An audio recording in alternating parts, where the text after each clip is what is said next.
And welcome to Revolution Radio, freedomslips.com. This is Planet Collingwood Open Roundtable. It's not round, it's more of an octagon because we'll get it on into in a bit of stoushes and debates and correlations and sharing of ideas, but in a nice friendly way. So it's more of an H shape instead of round. So, I mean, they call it a ring, but there's four sides. Go figure. Big thank you to the last 2 hours of Tony or / Why Not with the Y-Files. No idea if that's the official name, but that's what I call it because, hey, I like the X-Files and that's the Y-Files. We've moved on. XY. Yes. If you enjoyed the last 2 hours, please go to said website, which is freedomslips.com and or revolution.radio, and donate what you can so we can continue having Revolution Radio on air for Studio A and B. 2 studios run 24/7, and also there's a Patreon for that, and we're 100 listener supported, 100 listener volunteer. However, I think Tones wants me to do another roundtable, so I'm getting 6 chickens a show, like live ones. So it'd be interesting to see how he drops that off since I'm in a different hemisphere. Once you've done it at the website, see if you want to buy some merch, some hats, T-shirts, onesies for the kids. I believe they maybe still have the bullet drive as well as many other things that you can do. I'm slowly losing weight, so coming up in the Australian summer, I'll be sporting this T-shirt where everyone goes, what's that hip-hop band? Anyway, then pop into the chat room with like-hearted, like-minded, and just liked people. And we were talking about chicken earlier because, you know, I need sponsorship. You know, it's a business out there. If you'd like to join the Octagon table, just if you're on my contacts list, just send me a message and I'll add you. And if you want to become part of my contacts list, it is Monty_Dean.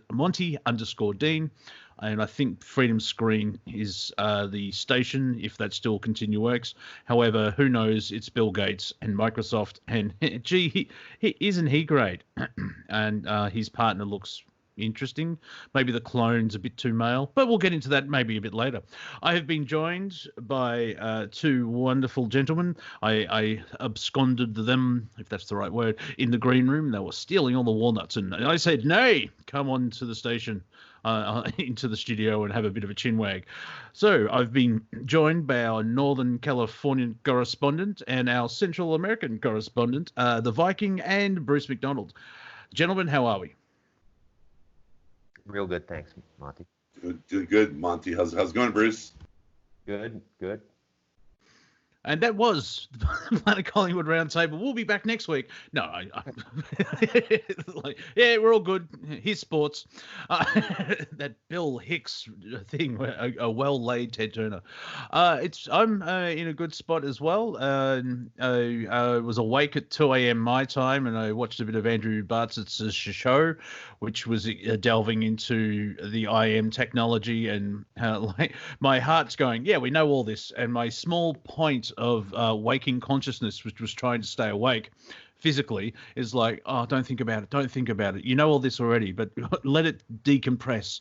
And so it was fascinating, and where things seem to be a bit interesting, to say the least. However, the Schumann resonance, which is turning more into art form than science, it has been fascinating over the last couple of days. Also, there was a new moon and there's planets everywhere, and you can see it rippling through, because I like the electric universe theory, where we are multidimensional beings in a universe of energy, and it be changing.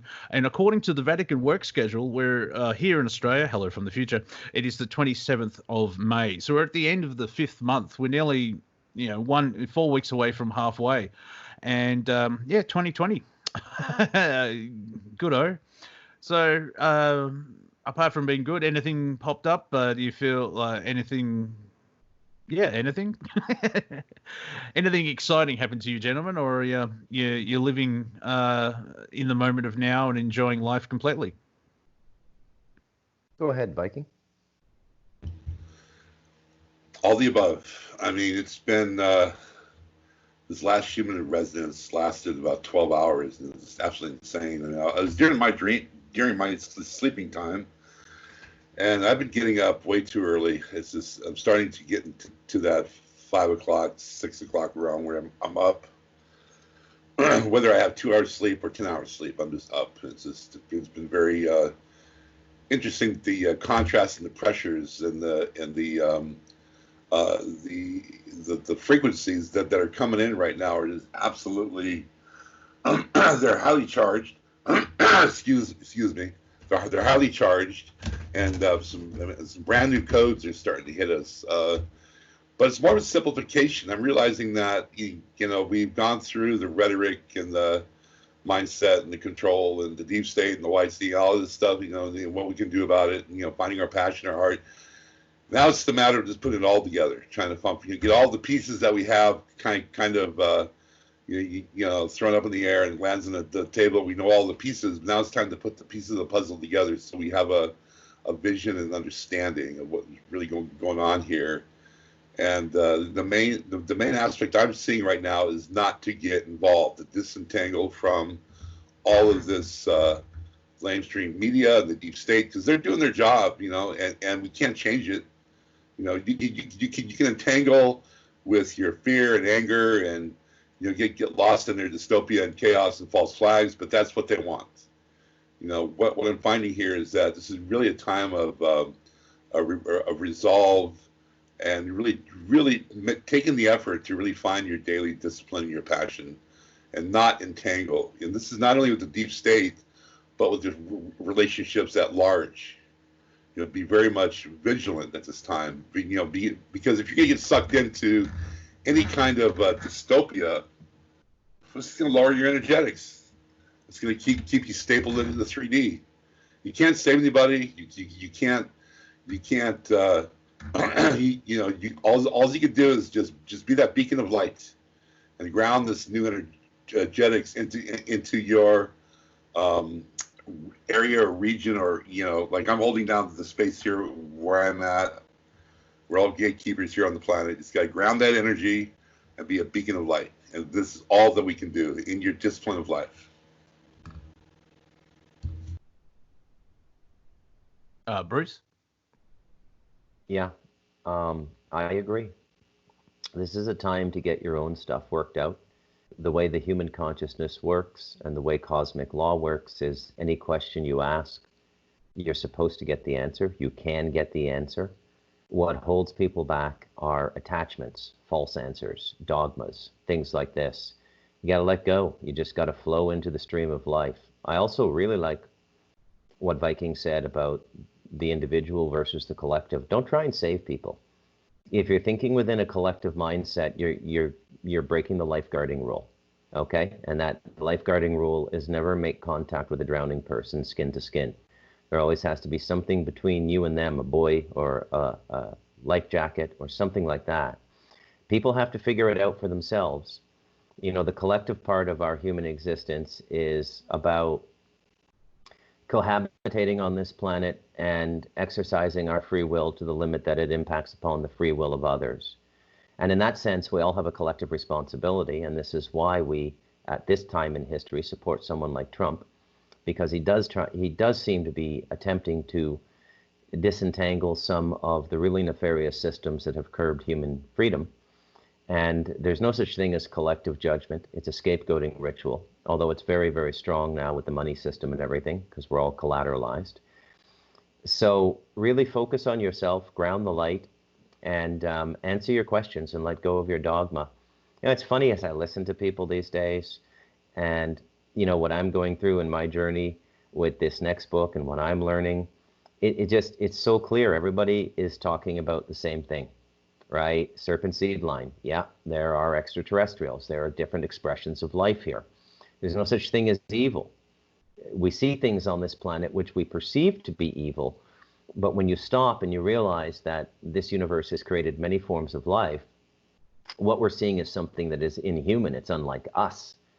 And the mistake we make is attributing evil to it. And everything in creation is just looking to survive. It wants to survive, whether it's a cockroach, a butterfly, or a human being, or a reptilian.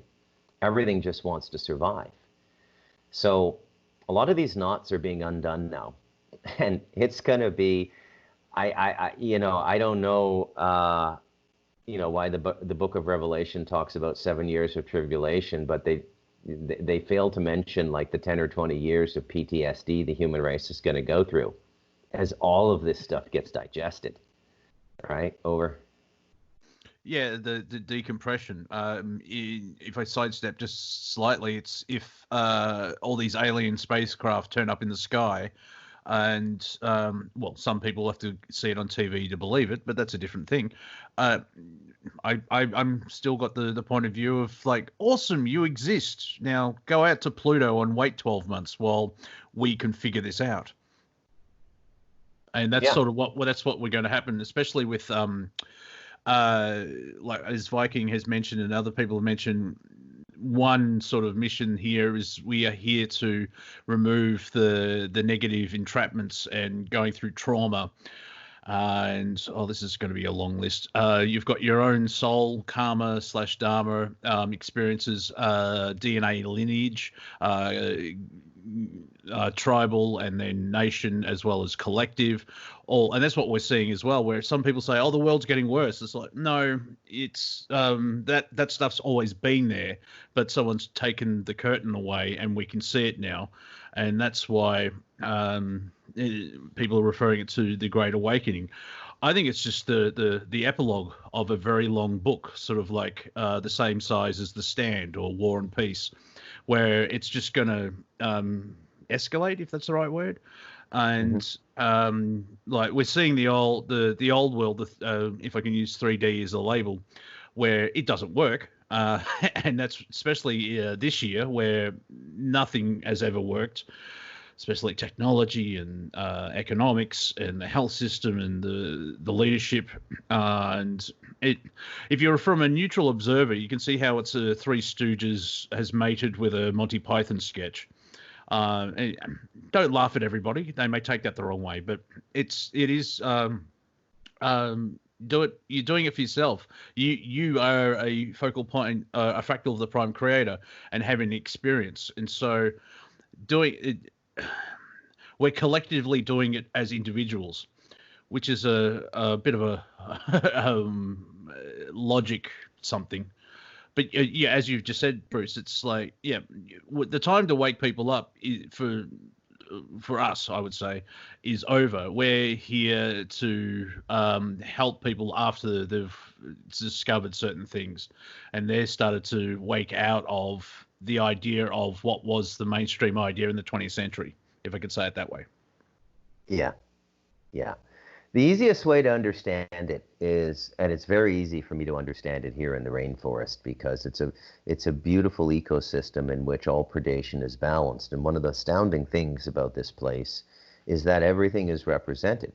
So you would think with such a prolific number of snakes here that there would be a very low rodent population, but there isn't. They have these really cute field mice with white underbellies and gray coats. They're actually kind of cute. Like you might even buy one in a pet store. And they're here. The snakes are here. Like everything lives in balance. And the ecosystem, eco coming from the Greek oeko, which means household, and system is just a system. So the household system of nature, it all just exists. And one thing eats another, and so on and so forth. And we human beings, we sit in our human form on this planet and we look at it through the five senses and the mind, and we say, okay, well, we're sitting on the top of creation, and we're sort of above and exempt from the laws of predation. But predation exists on the astral as well, and this is what we're experiencing now with these concepts of good and evil and other races and all of this sort of stuff. It's about, dominance and survival in the universe, but hopefully that can be shifted to cohabitation. Because it doesn't have to be this way. There's enough for everybody. And there's something very special about we human beings on this planet. Everybody wants a piece of this. Everybody's hybriding into this form. And that should tell you something. These are people who can travel through deep space and visit all kinds of other planets, but they're here. What's the draw for them, right? Don't be ungrateful for the opportunity to be a human being, because it's the opportunity to unravel a lot of things. And the enemy of truth is dogma. Let go of it. I don't care how hard you've studied any one particular book. if you're going to get the truth, it's going to come through you. It's going to come through your meditations, your reflections, your dreams, and it's going to come because your heart center is open and you're truly asking for the questions. And this is the true way the universal mind power works. It's been corrupted with the New Age. In the New Age, it's all about manifesting a Ferrari or this or that. That's nonsense. The universal mind power exists so that consciousness can get its questions answered. You don't need anything more in life than a roof, some good food, and some good water. The rest is just nonsense. It's all about status, title, medals on your lapel, funny hats on your head, and the illusion that you rule over other human beings. Give it up. And it's all going away, but it's going away kicking and screaming like an autistic kid having a tantrum in the 2nd grade. I would add a family and community. Oh, no, you don't. Why? Go ahead. Good family and community. I mean, you got to be able to share your creative will, share your love, share your compassion. Again, you're sharing. You're not out there evangelizing. You're not out there trying to change people or judging them for who they are. You're sharing your expression of life, which is self-reflective in your disciplines and passions of life. It's how we engage. I really liked your expose about the usage of evil, because if you look at, not to be critical, but half the people on YouTube and even the station, they're totally out there exposing this is horrible and this is bad and when are they going to do this, and the deep state and the perp walk and all. It's like I've heard it like a gazillion times. You can go on, and this is exactly what they want. The deep state and their stratagem is to keep us entangled, and this is what we're talking about here. They are doing their job. Everybody, as Bruce is pointing out, everybody is planning the suffering, and they're trying to find some course of action for some gratification or solvency or means to live. Now they chose poorly. They chose a very dark path. It doesn't mean you have to go to their banquet and eat. They have this particular banquet and cuisine that they are satiating themselves with. You don't have to go there. What their role in life is to show us the contrast. Without us knowing what the contrast is, we would not know benevolence. We would not know benevolence without understanding the malevolent structure that is going on right now. They have to play out. They have to go all the way to the end.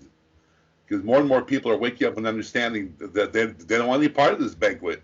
They don't want to be part of this, as you pointed out, the dogma is a false belief structure that basically takes your reality outside of who you truly are, and it's programmed precept that just recycles itself in pain and suffering. And this is what people believe to be true, and because they believe it to be true, it manifests as their reality. But you don't have to, again, this is what we're referring to, waking up. You wake up and you start to understand, hey, I don't want to do this anymore. And it's the simple action here is to find your forgiveness, because all these entanglements are just reflecting attributes of unresolved trauma, right? They're contrasting relationships in your life, your family. If you're having a for and against, or a dysfunctional pin and tail on the donkey, or you guys just, this is the contrast. They're showing that you're still hooked. They're still hooking you. You still got that carbon-based reality that the hook is latching into your, if you're crystalline and you're finding your sovereignty, that hook's going to go right through you. Yeah. And the dogmas and all the mind traps are there they're there so that you don't realize the potential of your own consciousness to unlock the mysteries. When we look at the concept of books, do you really think like a perfect creative process and a perfect creator would put everything down in a book? Where would be the best place to put something? Where did they put the genetics for Krypton when they sent Kal-El to Earth?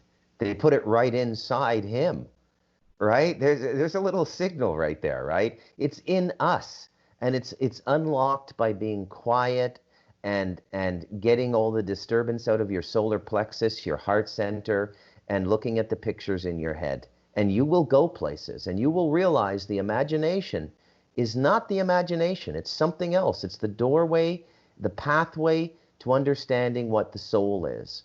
That's what the imagination is. It's not some stupid thing that you daydream in. If the imagination were not real, everyone on this planet would be able to imagine a fourth primary color. You can't do it because it's fixed in the outer world and it's fixed in the inner world. So there you go. There's the truth about the inner life.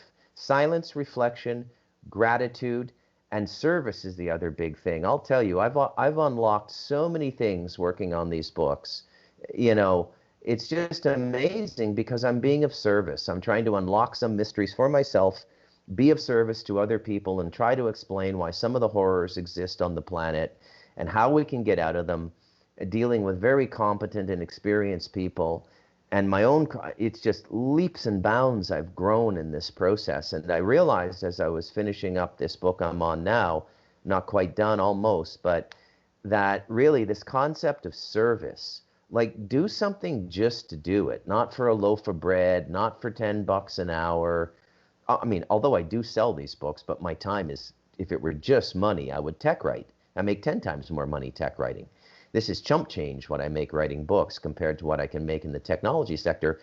But the service dividend is so rewarding now. I've had so many conflicts and questions resolved in my own heart by being of service to these other people like John Edmonds, like Robert Wiegand, who have incredible stories to tell but don't have my writing experience over 25 years in technology and fiction.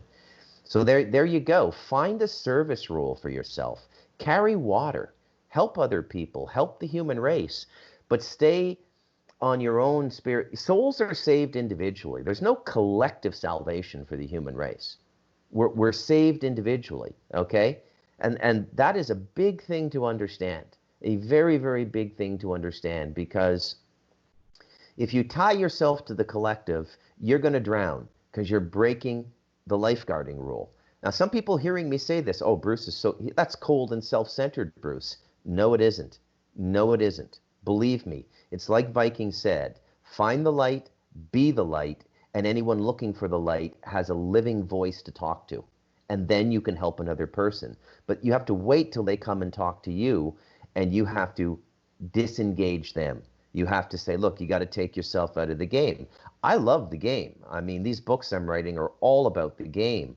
But very interesting, in the process of writing these books, I've taken myself out of the game by going directly into the game and allowing the universal mind power to answer all the questions. Very interesting process. Over. And the interesting thing is, as well, it's an inside job. You are a unique expression of the creation. And so what I'm going through and what Bruce is going through and what Viking's going through, you can put it into a premise of, oh, they're going inside, they're removing negative energy, and they're having experiences. But it could be 400 miles apart because we are unique. And that's part of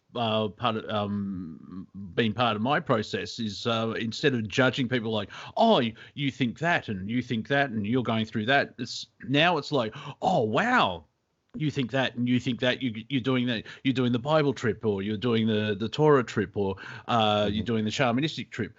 As I mentioned a lot, creation is a kaleidoscope, and instead of trying to try. You're human. You're going to make mistakes. That's part of being human. But I've stopped trying to wake people up and saying, no, you should do this. You should do this, and you should do this. Now it's like, well, this is what worked for me. Translate it, and for whatever. Like some people may not, apart from the atheists, they're in for a bit of a shock. But most people, like they could, especially when if everything starts collapsing, it's like, oh well, there is a God, and they turn to the religions that they've known about for a while, and they see they're collapsing as well. So that's a bit of a double whammy. You could be a shoe salesman, not like Al Bundy. You may love your job, which that's a form of service. Like my family is very linked to public transport, which is a form of service because you're helping people travel around and get places, and there's nothing wrong with that. And you don't have to be Jesus to the Jeesering, or what you know what I mean? Yeah. Gospel. The biggest problem out there right now is victim consciousness. There is no such thing as a victim. We all go through things in life, okay? But when you unlock the mystery of consciousness and its correlation to the manifestation of your timeline through your decision-making processes, and most importantly, through the questions that you ask of life, you'll realize that there is no such thing as being a victim. Yes, these systems which are satanic, they are of the left-hand path, they are about power and control, they do use black magic, they do use astral entities to frighten and control us. It is all going on. But once you get above it and you cancel out their power, they can't affect you. I mean, I went through hell writing this book, literally. I know nobody believes that, but I did. I think the two guys on this conversation believe it. And, you know, the lessons I learned there, I've never been happier, right? There's nothing to fear. There's absolutely nothing to fear. Here's a little tip that you might be in victim consciousness. You keep going through the same repetitive cycle. It could be in relationships, it could be in business, it could be in finding a job, it could be trying to work with other people on projects, and every time you get involved, it fails. If you go around and you're always pointing the finger at other people and you don't say, how am I connected to this failure? Wow, that is the ultimate karmic snowball rolling downhill. It just gets bigger and bigger and bigger. And there's a lot of people, especially in the alternative media, that need to wake up and get out of victim consciousness. Over. There's an element of addiction as well, because Yes. Emotions are very chemical, and that's how you feel emotions, because chemicals are released in the brain, and it's not the driving force, but you start getting addicted to. I'm gleaming from What the Bleep Do We Know, where they sort of explain it, where if you're feeling a certain way all the time, you're not learning the karmic lesson or the life lesson that's been put forward to you in your reflection, and then you start getting addicted. You know what? I'm sure everyone knows, why does this keep happening to me? Because on a physical level, you're addicted to the chemicals that actually are coursing through your body, and then in the heart space or the mind, the mind, we could spend 4 hours talking about how brainwashing and mind control and programming, because it is a computer. But if you're not learning the lesson, you get stuck in a loop. To steal from Westworld, like, what is your loop? And if anyone resonates, if you see, like, the definition of insanity is doing the same thing and hoping for a different outcome. I've also just explained voting. And if you find yourself like that, see what emotion that seems to be tapped to it, and you may be addicted to that emotion. Even though it may be pain or anything, a negative emotion, there's still, like, ooh, you know, on dare I say, on a soul level, it's like, oh, that's nice. And what, especially with the lockdown, shutdown, pandemic, blah, blah, whatever's happened this year, you don't have that distraction of, well, sports and going to the cinema, most media, as well as 40 hours a week at your job, which hopefully you do, like, you know, love what you do, and then you do what you love. But if you hate your job, that will actually a lot of people have been on a roller coaster ride in the last 3 to 5 months, because the karmic element of what we're going through is to quote Robin Williams, where, you know, you're going through all this shit, and then there's a Buddha sitting there going, "Hi, now you have to deal with that. Good luck." It's whatever's happened on the planet, you've been politely nudged towards, yes, you want to have a look at this now and see if you can actually work it through, transmute the energy, let it go. That's one thing I try and remind myself a lot of, is trying to get rid of stuff that no longer serves me. Mm-hmm. Mm-hmm. Sorry, hang on a second. We do have someone new. However, finish your thought so we can add them a bit later. So caller, just hang on. Well, I try not to have thoughts that they actually trip me up. So my understandings, the thoughts understanding are a little different here. So my understanding of the addictive nature of mankind is that you've got the vindication of the ego struggling to manifest its needs and wants of addiction and trying to survive in trying to satiate its or appease or fulfill a void that they'll never be filled, because you're looking outside of yourself for satisfaction or for completion. And this is part of the loop. It's like a skip in the record. You know, that skip is a karmic lesson that needs to be learned. Until you resolve it, it's a virus in your DNA. Until you resolve that skip or that loop, you know, that glitch in the matrix that causes this hologram to repeat itself in your exposure of poverty or exposure of despair, or your fear, or you're struggling just to maintain your sanity. There's something that there's an element that needs to be brought into out of your unconscious into your through your subconscious into your conscious mind. And once you see it and understand it and start to realize, oh, I get it now. It's because you could put a vision into the universe and it will respond. It will manifest that vision. But first, it's going to show you elements that are sabotaging that polarity or that movement. You're stuck in this stagnant, finite rift of time-space continuum that is still manifesting and dictating your life. And this is what we're referring to waking up, because you have to let go and get disentangled and come into your negotiating platform of the heart instead of trying to survive on the left side of the brain. Mm-hmm. Bruce, anything to add to what Viking said in this moment of now? Yeah. Another big thing that's really going to cause people problems in this time cycle we're going through now are expectations. Okay? Every human being has the right, and by cosmic law, it cannot be taken away from you. You have the right to a home, you have the right to good food and water, and you have the right to pursue the unfoldment of yourself and the expression of yourself. Now, if the expression of yourself is egocentric, you're going to run into all kinds of other people, because in the world of ego, it's like the movie Highlander. There can be only one. And so you're going to be banging into people, banging into people, banging into people.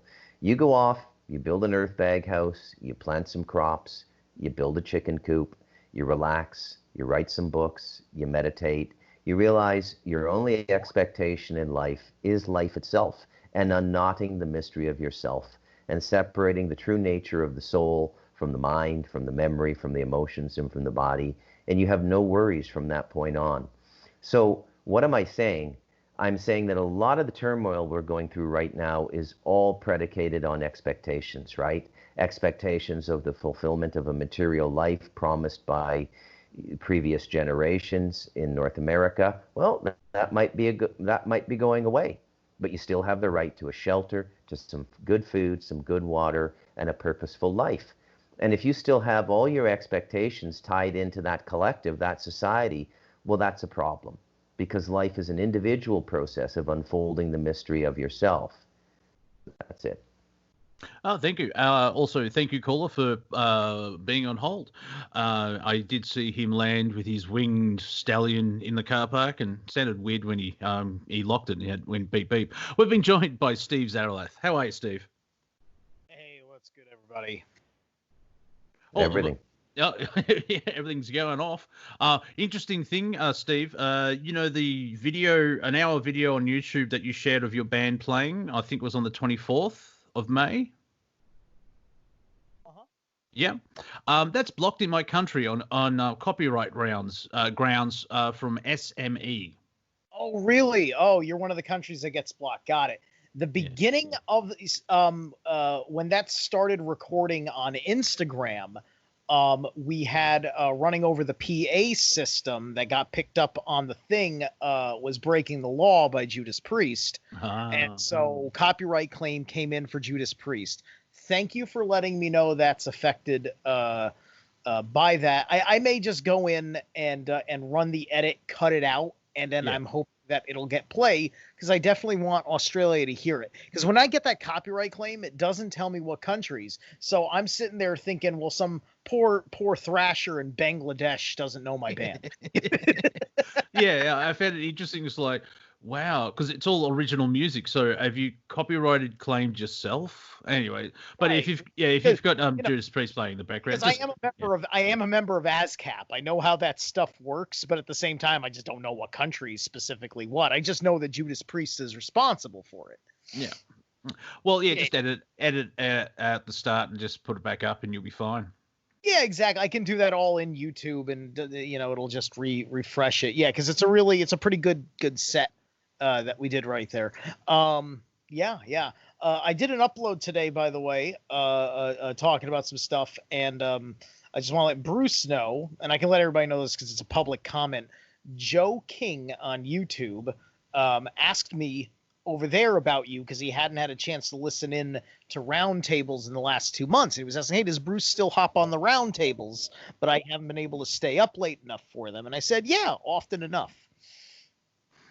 Well, you can always give him a link to my YouTube channel, which is Wafer Thin Entertainment. Who's,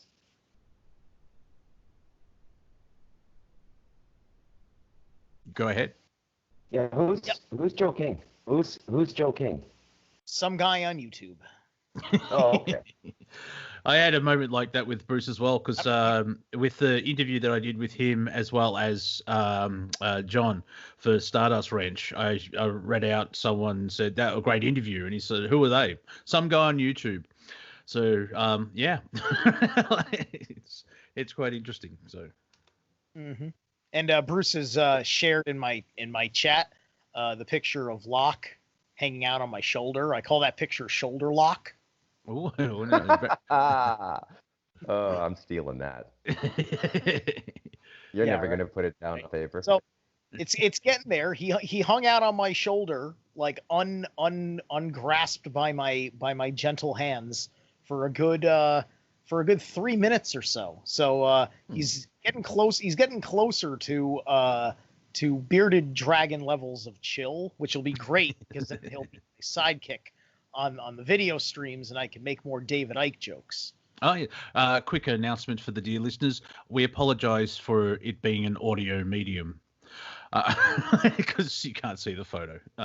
Don't apologize for is the fact that you haven't gone and followed me on Facebook, Twitter, or Instagram.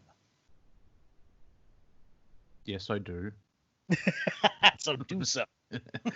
Well, that's the listener. Yeah, I do. Yeah, sorry. I was representing the collective, and that's wrong. That's right. I was the same collective you were representing. Yeah, because I'm part of the collective. It's very close to the Borg, some of its parts, but it's yeah.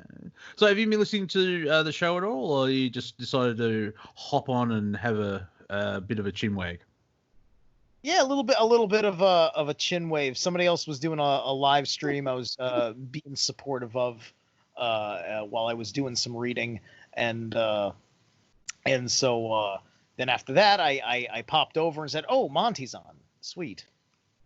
Oh, cool. Because yeah, you must have missed where Bruce, Viking, and myself told everyone listening where we buried our treasure 400 years ago, but you missed that. So oh well.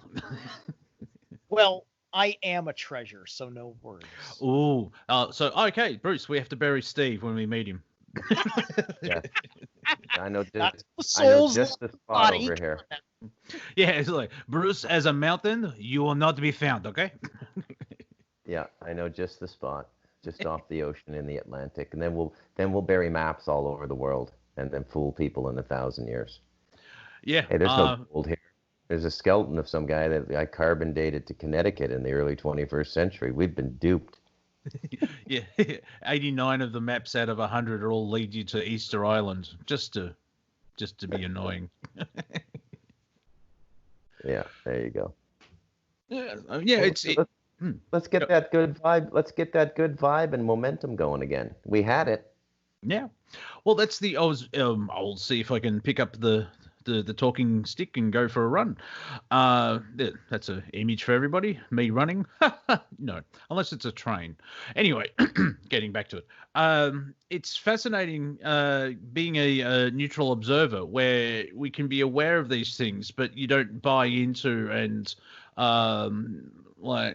as Viking uses the term, which is very applicable, is the silent army, where it's in a way it's like one of your parents find you doing something wrong, and instead of them exploding and being really mad and throwing things, they just go to disappointment on the anger ladder. And we're sort of in the strange way of describing it, where we move to not even disappointment. It's like, oh, okay. And that sort of freaks out the powers that were, because they want people to riot and destroy and pitchforks and everything else like that. But our power is not buying into their game. Yeah, couldn't agree more. Well, if you're still my favorite analogy that I've been using, tossing around for the past 10 days. You're still listening and believing in the mainstream media or the lamestream media, you might as well throw your mind into a wood chipper, because it's going to fragment your reality. It's like it's designed to keep you stapled to their fear, chaos, and dystopia. That is their agenda, and they're doing a great job. You have to keep on saying they're doing a great job, but you don't have to go there. I'm sure that a lot of us here on the show, we can listen and not get entangled. We just kind of use it to see how their algorithms are playing out. And they're playing out in a very interesting, diabolical way, but they don't have a chance for it to manifest. They've got 3 or 4 agendas that are flying out right now that I'm monitoring, that they want to subjugate humanity so badly and save their own, because every one of them has a noose around their neck. It's a matter of time before they drop. And it's just so interesting how they're just stumbling and fumbling and spittling, and they don't know how it happened so quickly, how they got exposed, and they're being put to fire. They're being put to fire in trial by fire and ice, man. And again, it's like you just have to understand that they're there as a reflective quality for you to choose wisely. They're showing you the absolute worst of the worst. And without them there playing this out, you would not be able to choose and have an opportunity to do even better. It forces us to do even better. And so they're doing it, as far as I'm concerned, they're doing a great job. There's an element of comedy as well, because Joe Biden is a diamond mine that is they've tapped a vein and they're mining him, because I think in the last week he said, if you vote for Trump, you're not black. I'm like, good luck with that one. He actually said that to a black guy in a YouTube interview. Yeah. And you know what's amazing? Trump took the coffin dance meme and inserted it right in at the end of that line and tweeted it out. Trump used the meme. And do you know what happened on Twitter after he did that? It was fact-checked. It's like, well, that's not true. What? Joe Biden did not die in yeah. Shoot, I can't remember what country, and have a funeral. Yeah, Razorfist actually shared something like they're hiding Joe Biden so bad, like he's probably in a cave in Afghanistan linked to a dialysis machine wearing a fake beard. And I commented underneath it, it's like, so you're saying Joe Biden died in February 2002? And he actually liked that, because that joke works on so many levels. And then someone said, like, I can't find a reputable source. Can you prove this? I'm like, I'm not going to I'm not going to engage. It's been purported on Fox News that they were doing a commentary on Joe Biden's latest speech from his basement. And they were saying every time he gives a speech, they spend the next 2 weeks trying to diffuse it. And they're just, it's just like, but it's true. Every time he opens his mouth, they have to spend 2 or 3 weeks diffusing what he said. This is like, it's it's almost it's comical, but it's also very sad. Yeah. Two things. One was apparently he said I can beat Joe Biden, so I think he's running against himself. And then someone actually put up the meme that they're hiring the Swedish chef from the Muppet Show to decipher Biden's speeches. You have to really be bent in your thinking to support a candidate whose only substantive reason for seeking the presidency is immunity from prosecution. I mean, that is Trump derangement syndrome on steroids right there. Mm-hmm. But you understand the algorithms and the agenda behind Joe Biden. He's not going to run for president. They're going to accept him as a front runner, or their front runner as the Democratic Party choice for presidency, and then 2 or 3 weeks later, he's going to have a serious illness, and they're going to replace him with their shoe-in. Well, and who's the shoe-in? Oh, see, now people instantly would say Hillary, but I think her time is up, and they've tried that and didn't work. And also, an idea that's put forward. Now, I don't know if this is someone actually calculating through, or they're just in the conspiracy world, it's like, oh, Michelle Obama. And it's like, well, she didn't really, because she's married to a politician doesn't mean she's good at it. Go ahead, Viking. Well, so far, what's been playing in the past six months, what's been surfacing is Como with a black vice president, black female vice president. It could be Michael, but it could also be, there's a half a dozen out there that you can choose. But that's so far what's being played at this moment in time. Yeah. I saw Hillary Clinton interviewed with Rachel Maddow today. Anybody catch it? No, I don't like him. Sorry, I kid. Go ahead. Yeah. Just a child. You need to step into your mic there, Steve Zerilath. I said, be gentle. He's just a child. Yeah, you need to step into your mic there, Steve Zerilath. Wind tunnel. Hello. Wind tunnel. There we go. There you Yep. There you go. And also, Rachel's she cried on air. So he's just a child. Yes, but I was referring to Rachel Maddow. Yes, he's just a child. Oh, okay. It has reached absurd proportions. Hillary actually said in a live interview that we know for certain, despite the fact that we haven't been able to prove it, that Trump colluded with the Russians. And if this is the new form of American politics, I'm openly saying that the Democratic Party should partner with the Chinese. And so there's that creepy deep state connection to the Chinese, right? And the Clintons go way back, selling military secrets, all of them. Feinstein, Pelosi, all of them, Schumer, they all have what you call an income stream vested in China. Yeah, that to me is a lot more credible a threat than the threat we sometimes get on Rev Radio of, illiterate bearded men from the Middle East coming over the Mexican border as a fifth column. I mean, that's a negligible thing, right, in terms of its ability to impact the United States or win a domestic war in any significant way. The Chinese, on the other hand, wow, that's a whole other story. I think the original deep state plan was to fold the world into the Beijing model. I think the United Nations was in on it. I've been reading a little bit of their literature lately. It's really wacky. So, being a master of communication, I've been doing it all my life. I read things differently than most people. And one of the things that really bothers me when I read things is the lack of substance. Like, there's a class of rhetoric that was created on Madison Avenue, beginning with Edward Bernays, where it's all unconscious suggestion without any substantive frontal lobe engagement. And you read this United Nations stuff, oh my God, it's like finger painting by a kindergarten class. They come up with these incredible terms, like it's a whole neuro-linguistic programming system, like interdependent global harmonic economy. Well, you say what now? What's the price of an apple? Are we still going to be on oil? Like what? And it just, none of it makes any sense, right? And you got all these people there making fat cash to work at the United Nations and put out this drivel, and none of it makes any sense.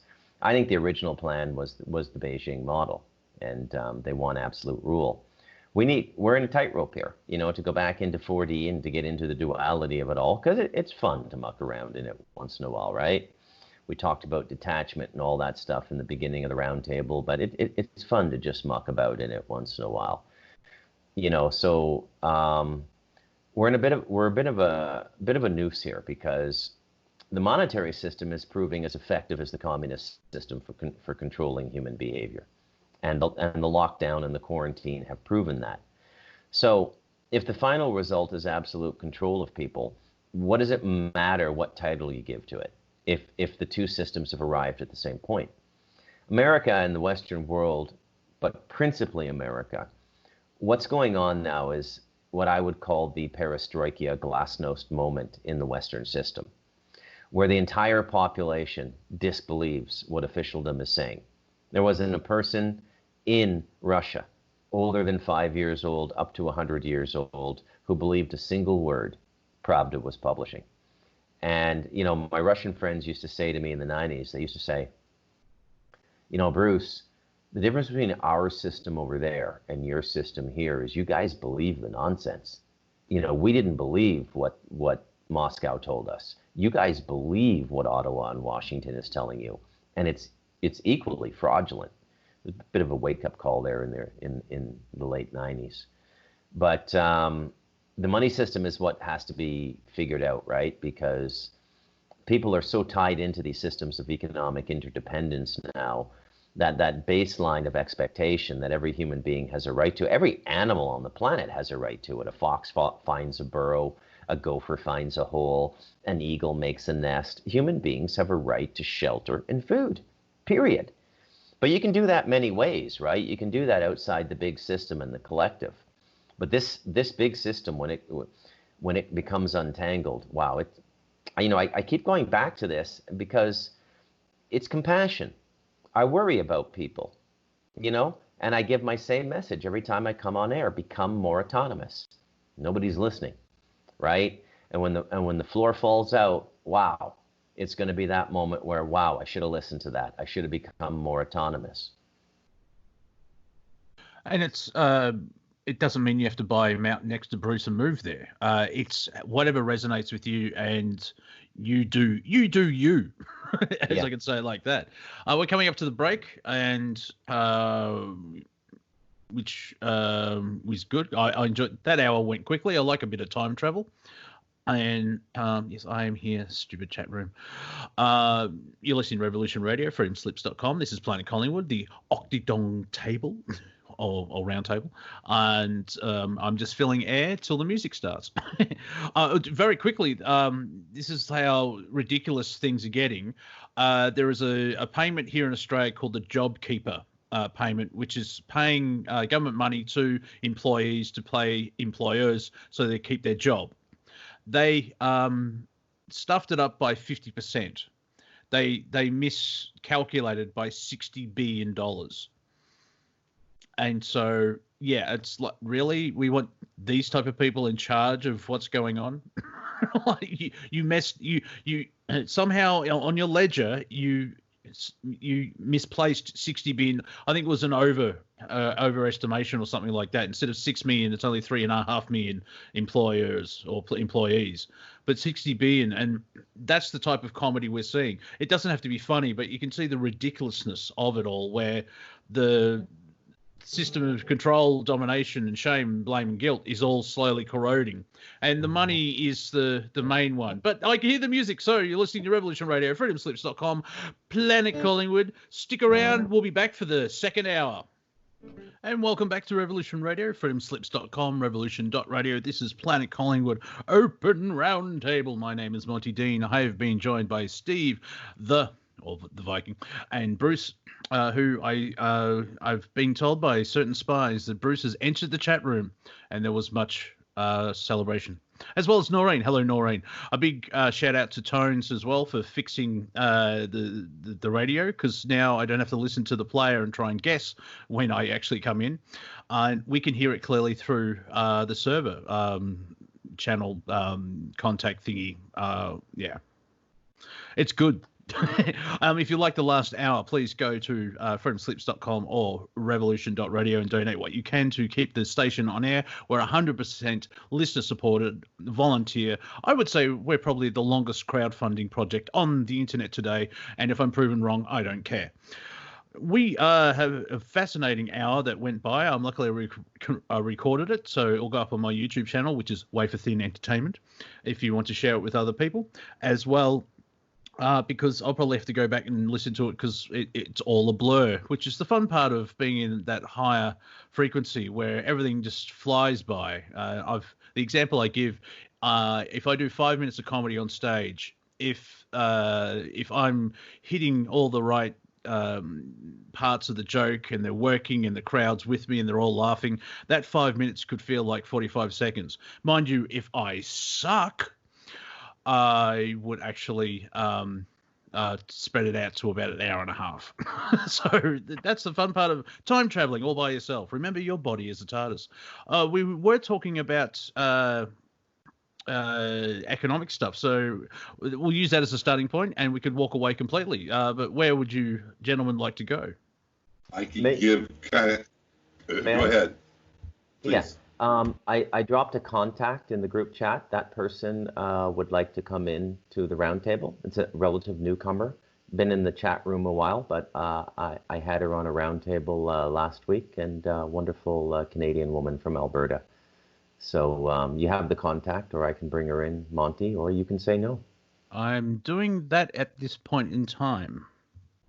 All righty then. Sorry, Viking. Go ahead.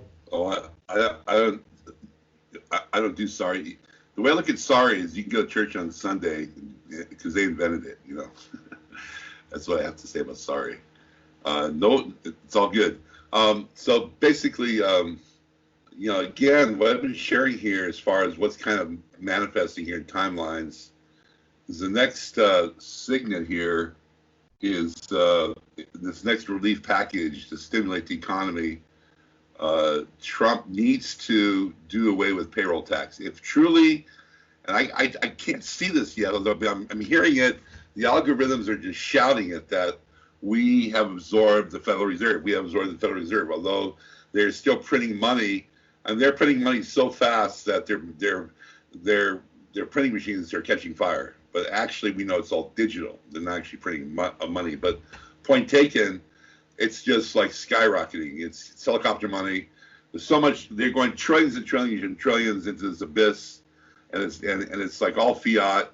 There's nothing backing it, and it's just trying to stabilize and trying to maintain the facade of this so-called geoeconomic stability, which is all debt-ridden and in toxic derivatives and default loans and bonds that are going into junk and companies that are going bankrupt.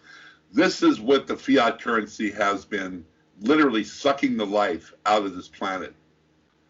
So if Trump in the next stimulus package does a payroll tax relief, this will be the next, and I mentioned this before, this is what we're looking for, folks. If he does a payroll tax relief, which means he will not take payroll taxes out of your check, you'll get a 25 to 30% stimulus in your liquidity. And this is going to be the beginning of the U.S. Treasury note coming out and being gold-backed. And this is leading into a gold-backed, asset-backed currency worldwide.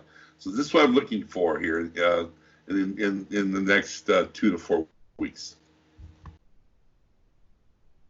Okay. Cool. And I believe we have been joined by a Canadian.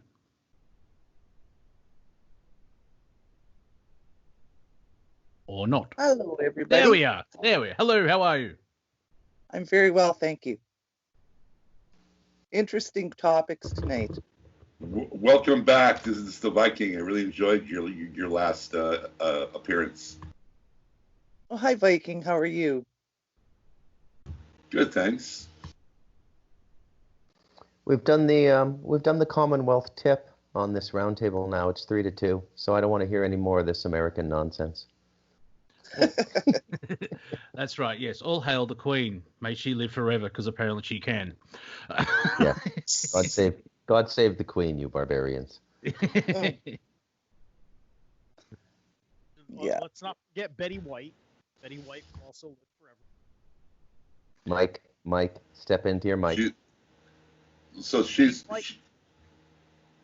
She's looking for a new host for her symbiont.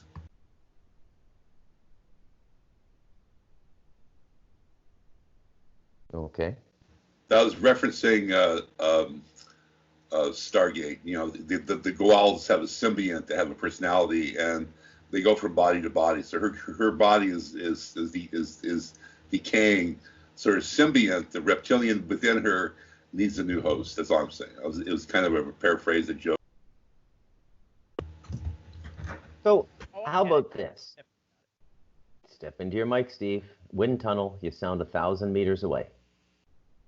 I get it. Is that better? Yeah. Yes. Okay. Yeah. So how can we go forward into this with the, emotional stability and spiritual courage? How do we go forward into this world that's emerging, this Western perestroika and glasnost, and it is comparable to that. We're going through now what they went through in '89, and it lasted about a decade over there. I don't think they really got things under control until Putin came into power. And this is what we're going through now. We're going through a system-wide failure, and again, as I always talk about, the cautionary tale is the massive interdependence and the unbelievably efficient supply chain, which, when it's working, it's beautiful. They're your Kiwis from New Zealand, every Monday in the grocery store in New York. It's beautiful the way the supply chain works. The problem is when it fails, it's really fast, really, really catastrophic. And so, you've got all these things that we're facing, and the question becomes, how do we people of the West, how do we go forward with spiritual courage, and how do we face this?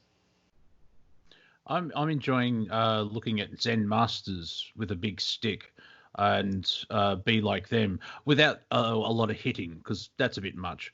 But yeah, I can't translate that any other way though, where like there has to be change, but still be a neutral observer, and there could be an element of be the change inside. But we're dealing with systems, and just to sort of add on to where the supply chain, most systems on this planet are run to the nth degree, where 3% could completely stuff up the system. They've pushed it so far where there's no backup, where there's 3 days worth of food, and if the trucks stop, everything could be gone in 2 weeks type thing. There may be an element of that where better preparation for things like this.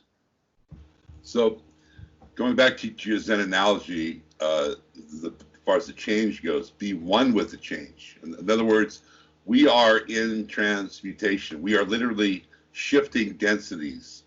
We are in between worlds. We're literally in between worlds. This world is never going to come back. There's no V-shaped recovery, folks. This is a planned destruction, a planned demolition.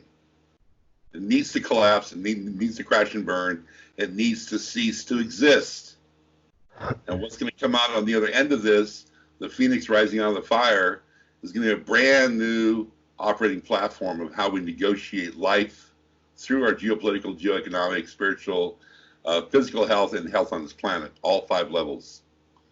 So having expectation, thinking you know what's happening, or thinking what's going on, or thinking you know how this is going to play out is not even in the same ballpark. You are totally locked in to a stapled-in illusionary aspect of what you are holding on to, as far as going back to your dogmatic, pragmatic survival of your needs and wants of addiction.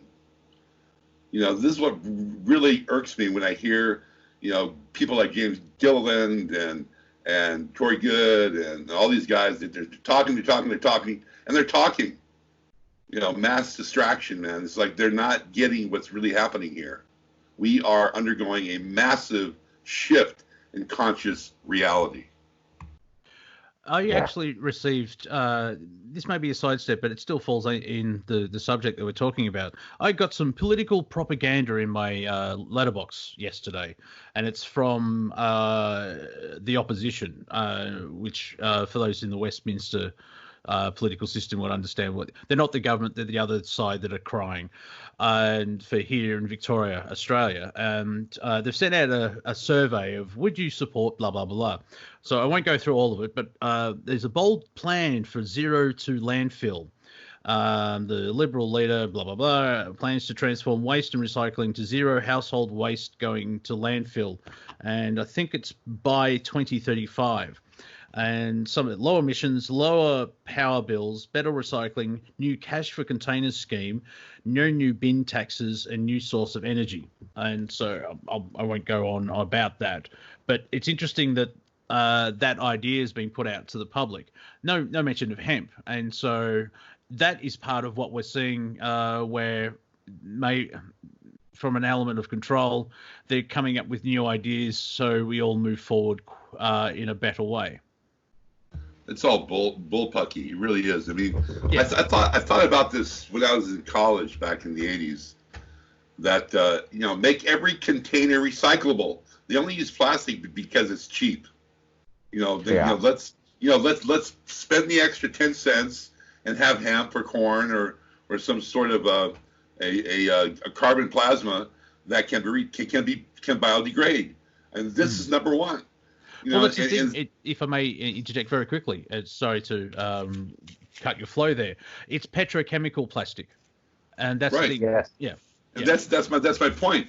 I recycle. I have a compost and I have a garbage. And everything in that garbage can is plastic.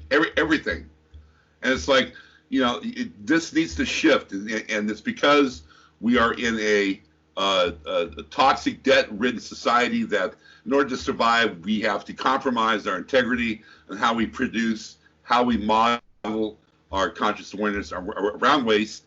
And because we're struggling to survive, we put up with the fact that we have plastic. This is not okay.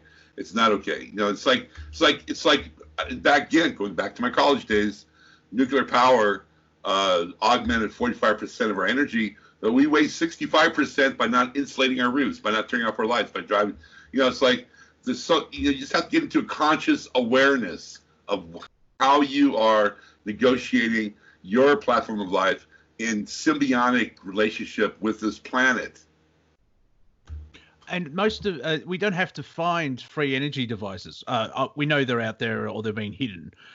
Everything that can save this planet is already out in the general public. Bamboo, hemp. Just better ways of doing things, like California getting rid of plastic straws and giving people paper straws in a plastic covering. Nice one. Who thought that through? And it's we're at an opportunity where ideas can actually come forward and help humanity have that balance and symbiotic with the environment, instead of just toxic crap over and over again. Now, if we brought up climate change or all that type of stuff, that just goes into an argument because people want to be right. Oh, coal bad, and that's it. It's like, oh well, let's use hemp to do a thing, and it just breaks their paradigm of what do you mean? Like, Henry Ford in 1932 created a hemp car that ran on hemp. And that paradigm, it's like, no, but I like to argue about these things. We have to get rid of plastic and hurt people and make everyone blah, blah, blah, blah, blah. It's like, well, there are other ways. Over.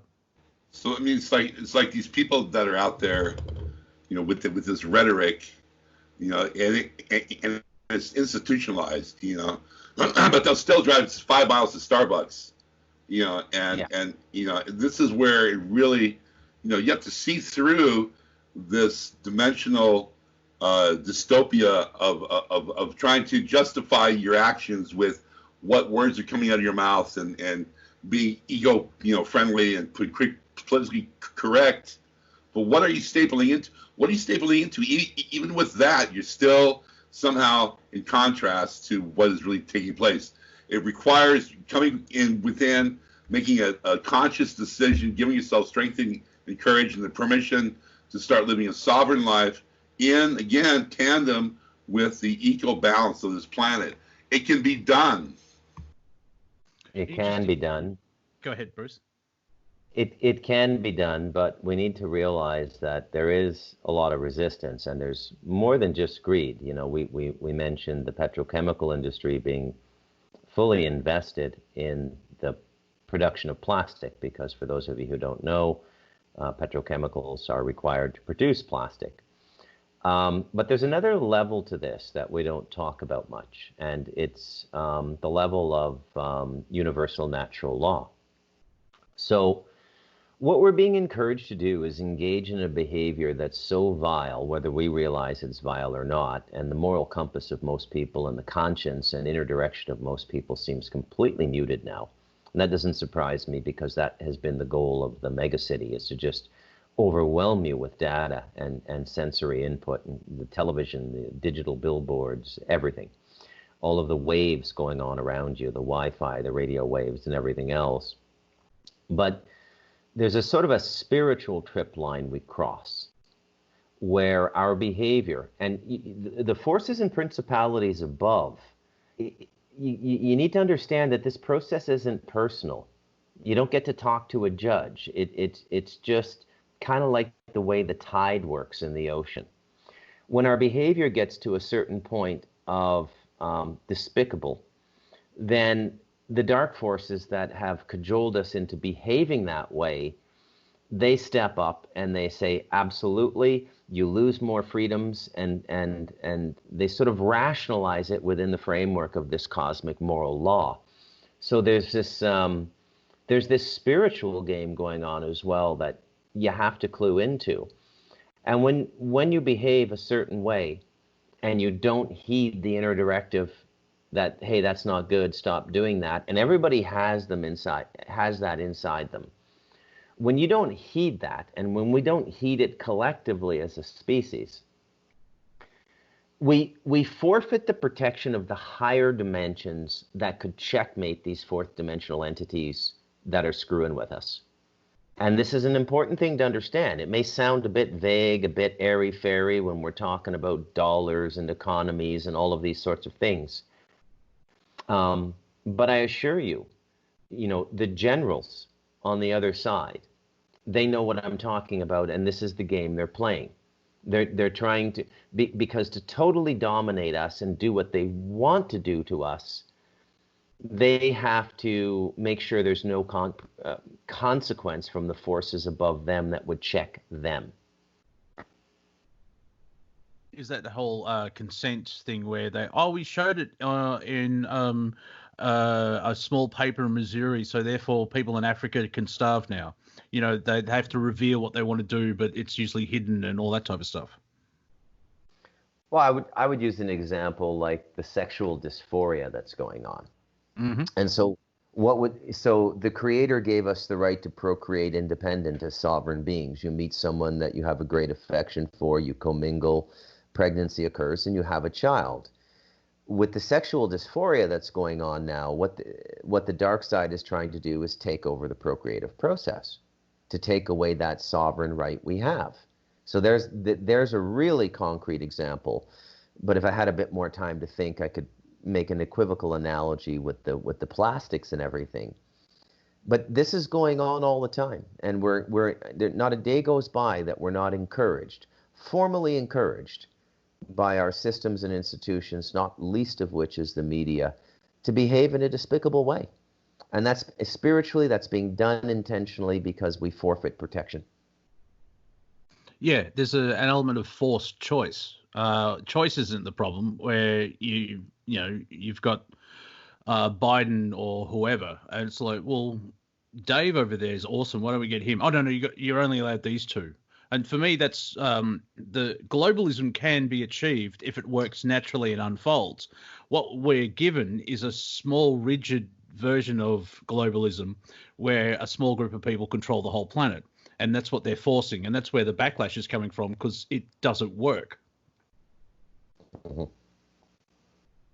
Yeah, absolutely. And one of the big problems is that I think that we jump the shark way, too much, like, let's talk about that third party prospect idea that you just brought up.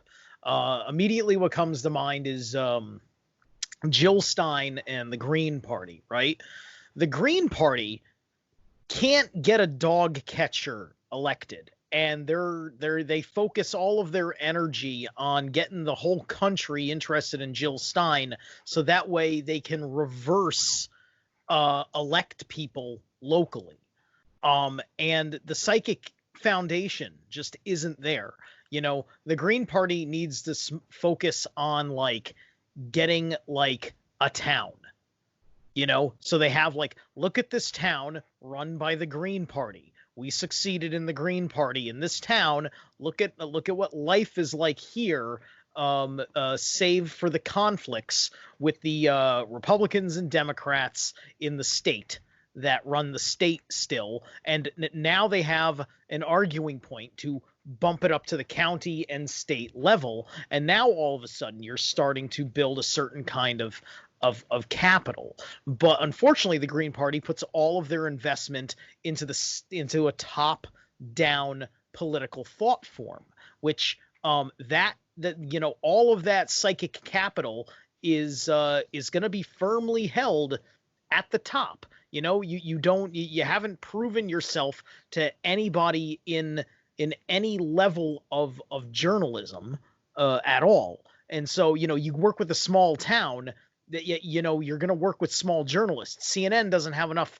energy to, like, go to, like, Bumble F, Nebraska, and stop an election in one little town that doesn't have the big resources or anything like that. They're going to ignore you, and you're going to have your chance in the midst of that. You're finding those holes in the system, right? And there's a lot of competition with the mainstream small guys, but they're still the mainstream small guys, the little Republican, the little Democrat, regardless of their character. And so that's your challenge in that respect. Yeah, grassroots. Canadian, would you like to join in? Sure. My thoughts are, like, a few years ago, I thought, just getting led around by my nose, I have to do this.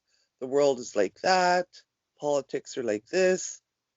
And then I just thought, I'm just going to try and envision what I'd like to see in the world, and then start working towards that. So I just used to, well, for example, a few years ago, I just got laid off from my job, and I had a lot of spare time while I looked for another job.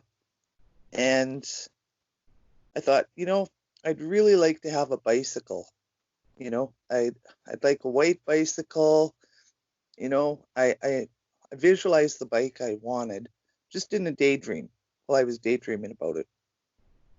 5 days later, believe it or not, it's true. I was giving a friend a ride over to his mom's house, and here was this bike, beautiful brand new bike, sitting beside their door.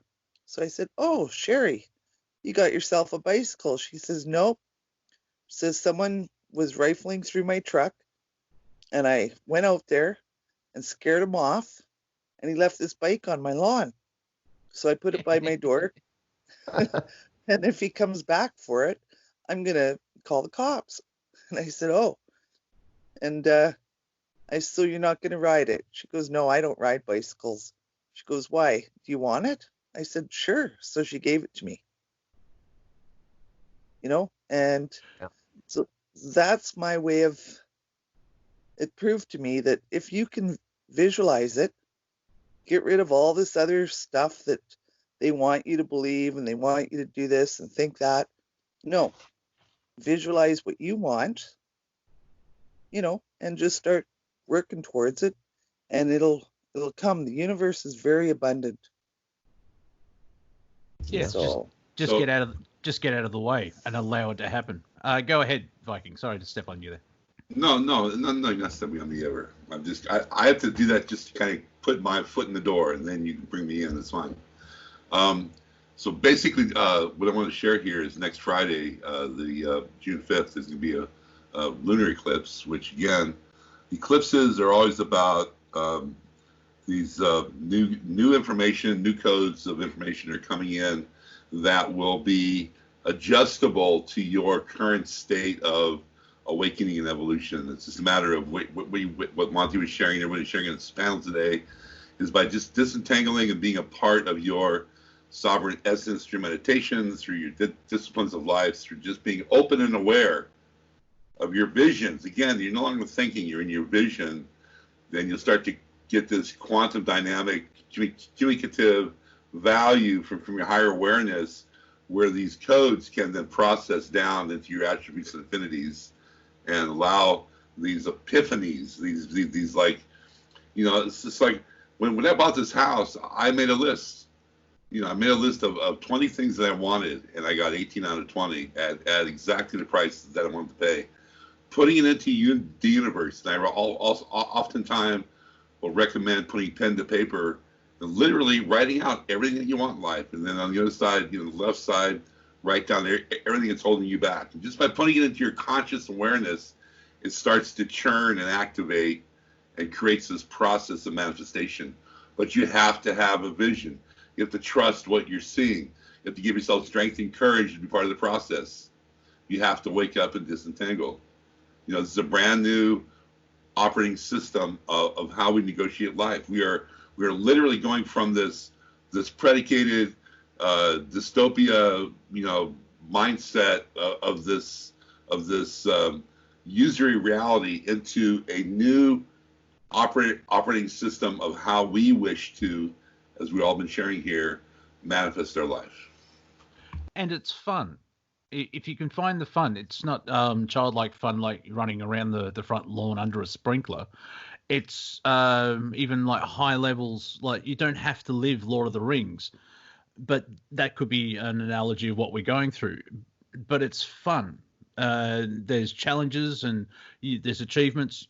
Everyone's still alive and breathing, and you're moving forward. And that's the one thing, is you can make it fun. Even like if you're in that 0 point of now while washing the dishes, that's fun. I love the movie. I constantly go back to it, Monsters Inc. They were trying to capture they're losing their energy with fear and dystopia, but they had 10 times more energy when we were laughing. Yeah. Mm-hmm. Hey, I just came across a list here on Facebook I want to read quickly.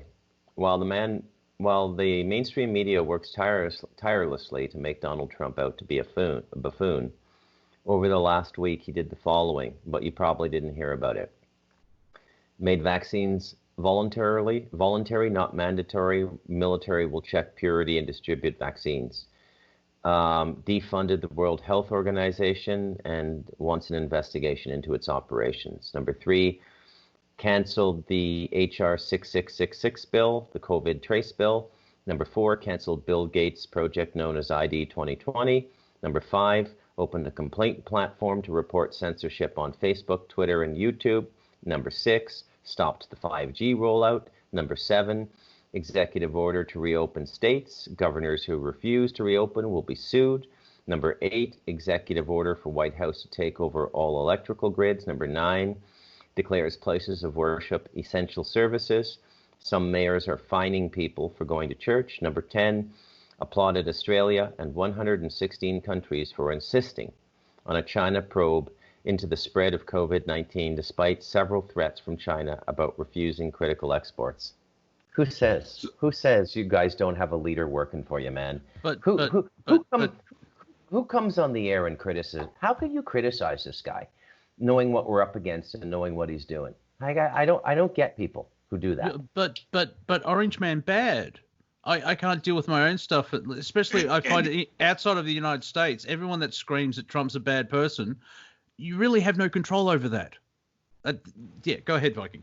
And he wears adult diapers. I mean, this came out of my friend's mouth when I said, well, "What's wrong with Trump?" Oh, he wears adult diapers. I mean, come on, you know. So I saw today on one of his clips, he was on his podium, and the flags behind him were not gold fringed. And this is where he was saying we have to vanquish the virus. Vanquish is usually referred to enemy of state, not a virus. So he's saying we got to vanquish the virus. He's standing in front of 8 non-fringed flags. The first time I have been on watch for this now for 3 years, and I finally got sated with the fact that he has brought in the constitutional flag and did it with the maritime flag. Now, this may not be a permanent thing, but you have to kind of flash it so we can kind of absorb it. And those that are watching and listening have eyes to hear and eyes to hear and ears to see. And I mean eyes to hear and ears to see can start to be aware of the subtle tactics that he's employing at this point. Go ahead, Bruce. The most effective post-Cold War leader we've had, and really an end to the nonsense that started in 1989. I can't stop saying it. I can't say enough about this guy, man. I mean, he's doing the job, man. He's brought us through more dark hours than Winston Churchill. Really, he has. I mean, despite the fact that we don't have an openly declared war, I consider him one of the best wartime presidents of all time, because there is a war going on, even though we can't talk about it openly, even though we can only talk about it through QAnon and things like this. I mean, there really is a war going on, you know? And even the people, excuse me, even the people worried about his connection to Chabad Lubavitch and everything, have we attacked Iran? The last of the countries on the 7 countries list that Wesley Clark spoke about? No, we haven't attacked Iran, have we? He's just leaving that alone. I mean, the guy's aces, man. The guy is aces. Yeah, he's not perfect and he's not Jesus. But I'm glad. Well, can you imagine him being Jesus? The earth is. It's going to be huge. Go ahead, Viking. Because he's not perfect, he's learned his lessons and knows the trials and tribulations of it's like he can navigate a minefield because he's already been blown up 3 times. He knows how to navigate this bankruptcy of the world. And it's just profound. It's profound, his stratagem. He's always 3 steps ahead of the wolves here, and he just lets them fall into these traps that they set. They set these traps and they fall into these traps. It's pathetic. It's pathetic that how they are trying to negotiate this. They have nothing to lose, so they're lying their ass off and they're trying to point their fingers and to distract the attention that's being put upon them. And it's not working. And doesn't he have is it press secretary? Who's the press at the White House? Kelly Conway? Yeah. What's the title? Because I've watched The West Wing twice and I've gone completely blank. What's the title? You're thinking of the new one is Kelly McEnany. Kelly McEnany, yes. Yes. I haven't seen her do her work, but I've seen the fallout of she's taking everyone to task, and I find that's even she's very good at her job. Where because the media circus is more circus than media because of apparently the World Health Organization or WHO. Stupid name. They've stopped the that drug that Trump put forward because the malaria drug because there may be health you can see pot shots at each other. Yeah, which is well, what about people with malaria? Are you still giving it to them? It's this is how ridiculous that we're going.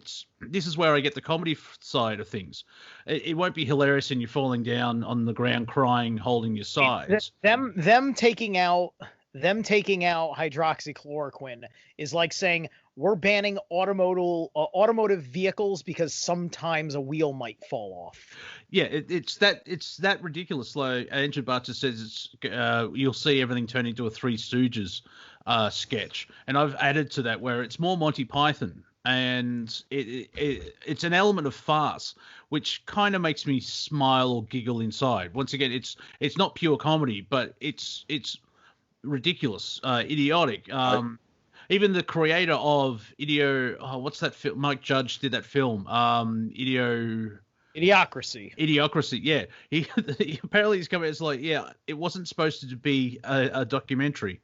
That's the level where it's like art is turning into life and stuff. Sorry, if I can go ahead. No, I was going to say, I really like this pick because she is cute as a whip. She has a little cross that she always wears. Her hair has got this beautiful flowing, and she's an elemental. She's of the earth, Her soul grouping is an elemental. How could you not like her? It's like you picked the perfect person to represent him. Yeah, especially and a news reporter was wearing a mask until she thought the cameras are off and just took them. Just silly things like that where you need social distancing, which is all Wellian speak for physical distancing, and then you have all the cops bunched together, and the world is not getting more insane. The insane are getting more insane. You know what I mean? It's a different level of insanity. Yeah. I'm looking here. Well, she was born April 18th, 1988. So she's an Aries. She's close to being a Taurus, though. Well, yeah, stubborn. That's good. I really have most of my relationships for Aries. I can see why I have this affinity. Why'd you break up with them then? Well, you have to understand an Aries woman. Yeah, I mean, they're very fiery, and they have definitely a disposition. Why do I break up? It's my cycles. I had an 18-month cycle that was repetitive for about 20 years, and it's like it was my own awakening to what truly is to worship a goddess, was not to have expectation or to try to transpose my needs upon her or have her needs transposed upon me. It was my karmic lesson to hook up with Aries. Okay, cool. I was actually trying to make a joke there, and then I realized it was a plural pronoun. It was going to be, why did you break up with him then? And then I changed it at the last moment to that really banal and stupid question. I lost my comic footing there. It's like, it was a slip, not a knockdown. I didn't think it was a knockdown, but it's really true. You attract the essential energetics that you need in order to show you elements that need to be refined. Yeah, I got to take a Bruce moment here. This just popped up on Amazon May 26th. It's Stardust Ranch. And this is, John and I discussed this when we were writing the book. He was really adamant that this spirit of human courage must come through in the book. And here's a review that reflects it. 5 stars. This book is a must read. Excellent, well-written book. Thank you for the courage to share the truth, however unbelievable, as it stares us in the face daily and we can't wrap our minds around it. My family encounter with a UFO left us terrified and isolated. No one to talk to and nowhere to go for answers. Thank you for sharing the bigger picture. This book is a must-read. And I can guarantee you, Emery Smith, David Wilcock, and Stephen Greer aren't getting communications like that. No, their masks are kind of slipping, if that's one way of putting it. Hey, listen, everybody's going through the Emperor. Oh, I just got a money line here. Everybody's going through the Emperor Has No Clothes thing now. All of the phonies up on stage with their titles and pins and degrees. All of them. You know what? I can't believe I'm saying this out loud. We're entering into Why Not's era of the little guy, the regular guy, where the people with no title and no authority to back them up are stepping up and giving the truth. And John Edmonds and I, we did it in this book. Yeah, I get compliments on my interview, so I just that's my ego stepping in. But however, look at the stuff that I got to work with. So, yeah. Go ahead, Steve. Yeah, I was gonna say, shoot, what the heck was I gonna? Oh, Stephen Greer. Yeah, go watch his interview with the Higher Side Chats. If you want to understand did. Stephen Greer's attitude, I stopped after 10 minutes. I can't stand the guy. He's lying to people. He's disclosure brought to you by the same people who brought you 9/11. That's my one-liner for Stephen Greer. He was handpicked by the deep state. They're not giving close encounters of the fifth kind. Invite ETs into your consciousness. What could be more dangerous than that? Viking, back me up here. No, you just because they're dead or a spirit, or because they're in this fifth veil, does not mean that they're benevolent. I mean, you got more benevolent challenging you and trying to overtake you than you opening up to your higher benevolence. Is they can only be attracted to you when you enter this higher frequency realm. You know, if you're still stuck in this 3D, I guarantee you any contact is going to be benevolent. Yeah, 100%. I mean, the whole astral plane now is like a pool of sharks circling the bloody chummed meat. That's what it is. Do not go there, folks. Unless you have protection from God, do not go there right now. Trust me. You have to have a bulletproof shield that does not allow fear into your conscious awareness. I mean, I've faced benevolent mantids and extraterrestrials. You have to have zero fear. If you cannot control your emotional subtle bodies of fear, you're in trouble. And the interesting thing is that the whole blue avians, which came out of nowhere, that's because they were created, the blue chickens that will save us all. And because humans are so great at creating, people start seeing them in their peripheral, not, down the street. Oh, look, it's a blue chicken. But people think they're being connected to the avians because dark entities would put on a perception filter, as well as that's the strength of your belief, where some people want a savior, and so you create the experience with a savior in basic terms. Yeah, I mean, the whole savior thing is a Palladian screw up trying to help us. They did the best they could. The whole God thing, it's all and I know I pissed the Christians off here, Viking. You just darrelled me. Go ahead. No, that's their agenda. If they have an agenda, then they're not looking after your best interest, because this is an agendaless a process of transformation. There's no agenda here. If they come up with an agenda, I would have huge alarms blaring. Yeah. Let me tell you, the way that I feel about it, because this is how my situations work with me. It's I mean, I'm not always a lucid dreamer or anything like that, but by and large, I'm getting my contact is basically they show up in my dream, and there you can feel that there's this respectful boundary, even though they're in my dream, where it's like, they're there to get my attention, and there's a little bit of a understanding, and then it's left alone, and then I deal with it as I will in my waking state, right?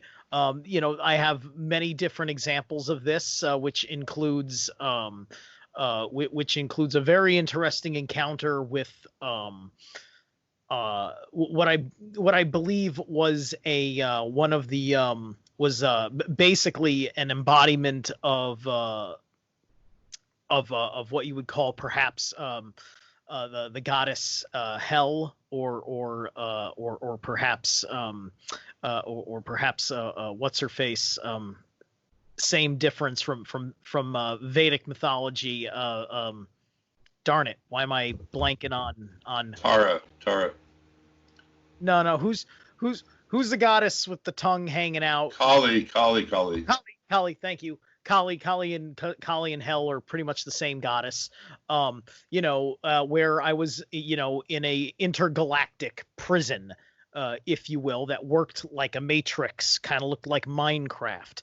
I have my gold fae folk dream that I talked about, and then I have my other one where the planet Venus's consciousness itself basically pages me, right? And so then I go into meditation in my conscious state, and I do an awake state, interaction in that respect, and then I work with it like that.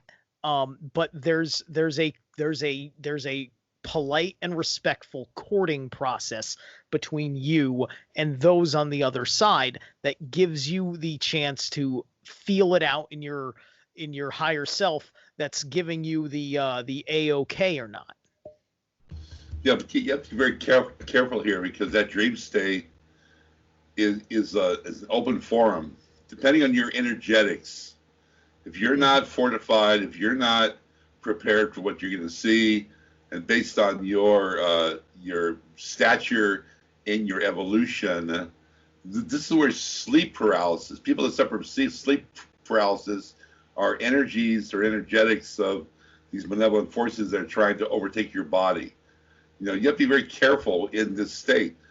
This is your subconscious basically will allow a scenario to manifest that will create an energetics of an emotional trauma or emotional signature that's unresolved. It will create a narrative or a scenario that will actually mimic a night terror, because that emotional encumbrance is still with you. I don't believe in trying to dissect dreams based on, whether, angels are flying through or water or fire. No, the energetics of that dream when you wake up is that emotional trauma or signature that needs to be resolved. And this is what the subconscious does. It allows us to see it, so we can now consciously try to do our due diligence and do the Sherlock Holmes here. Where and how has this entered into my conscious reality? Most of the time, it's going to be a past life karmic encumbrance that you created, and you are now experiencing it in order to resolve the residue of this situation or this platform or this tenure. Yep. Right.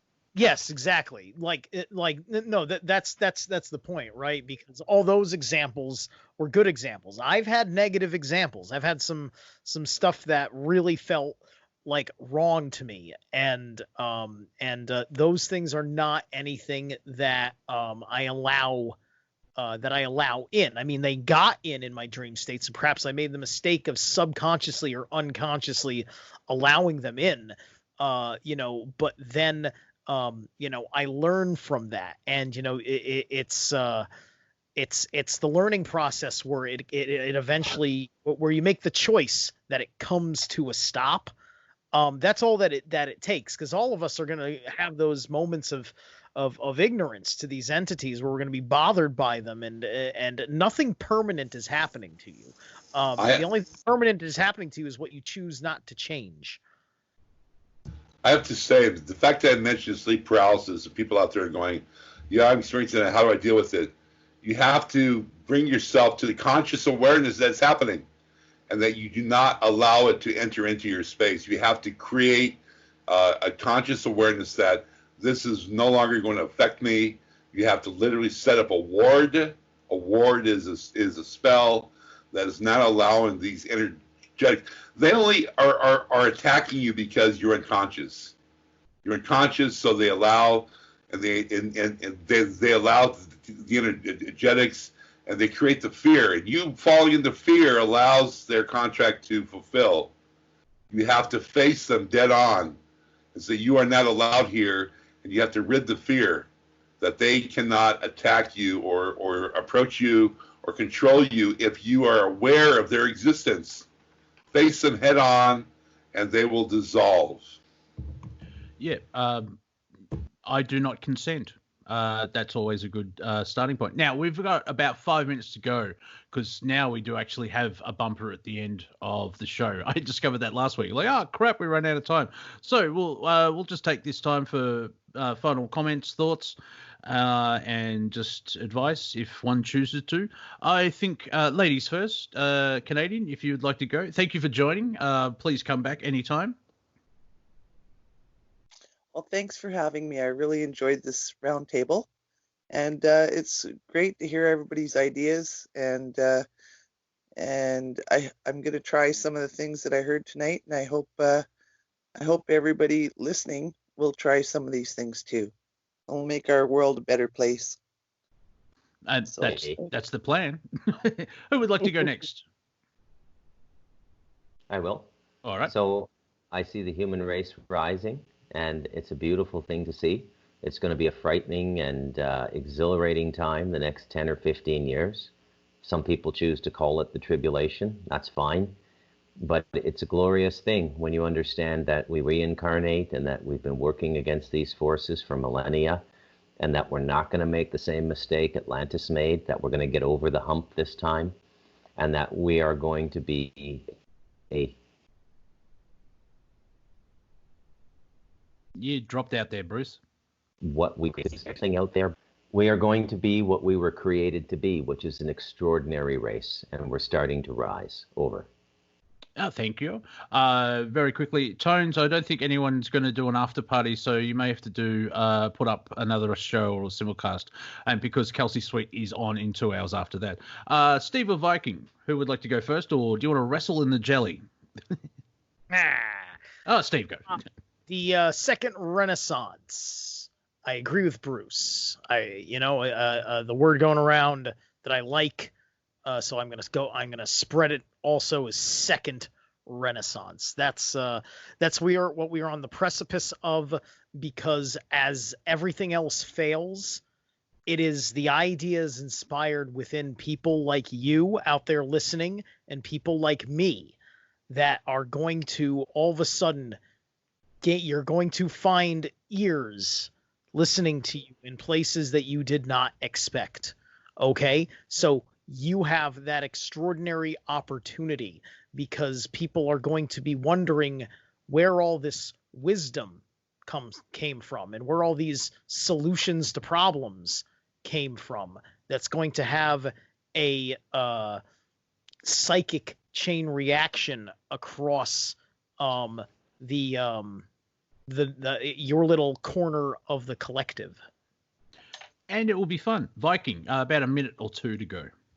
Yeah, well, we are in between two worlds here. What we are co-creating is a brand new signature expression of life. As we fall into our passion and start to ignite our creative will and start to expand our sensuality and sexuality in this innovative ways beyond this precipice of control and slavery, we are creating an energetics unlike anything ever seen before in galactic history. We are evolving from mankind to a human race that will be revered and respected as we start to sojourn and venture out. And you just have to be in preparedness. Your due diligence is understanding if you're in conflict is just still holding on to something that is unresolved. And finding your passion in life, focusing on your passion in life is going to bring you into this precipice of the 0 point of non-time, and the stapling in, this finite reality is going to drop away. You don't have to do anything but just be in love, be in joy, and be in the respect of your fellow, neighbors and family, without trying to change anybody. Allow them their process, and just be available for when they're ready to have ears to listen and eyes to see. Thank you very much. So that was Planet Collingwood. We'll be back in 6 days and 22 hours because that's how my orbit rolls. This is Revolution Radio from Slips.com. I'd like to thank everything. I've decided to change it instead of everyone. Everything that's listening, entities and elementals and everything, just everything. Creation. There you go. Just, we're all one, which reminds me of a Buddhist monk went to buy a hamburger. It's like, what would you like? Give me one with everything. There you are. And coming up next would be a repeat, and then Kelsey Sweet is after that. If you're on YouTube, please like, subscribe, and comment peacefully, and share with your friends. Once again, thank you all for being here. Oh, excuse me. This is Revolution Radio, freedomslips.com, 100% listener supported. If you like the last 2 hours, please donate what you can. We don't accept children. We've gone through that many times. And there's the music. Thank you, one. Thank you, all. Thank you, everybody. We shall return, and let's have fun. There you go. I love you all, but from afar. See you soon.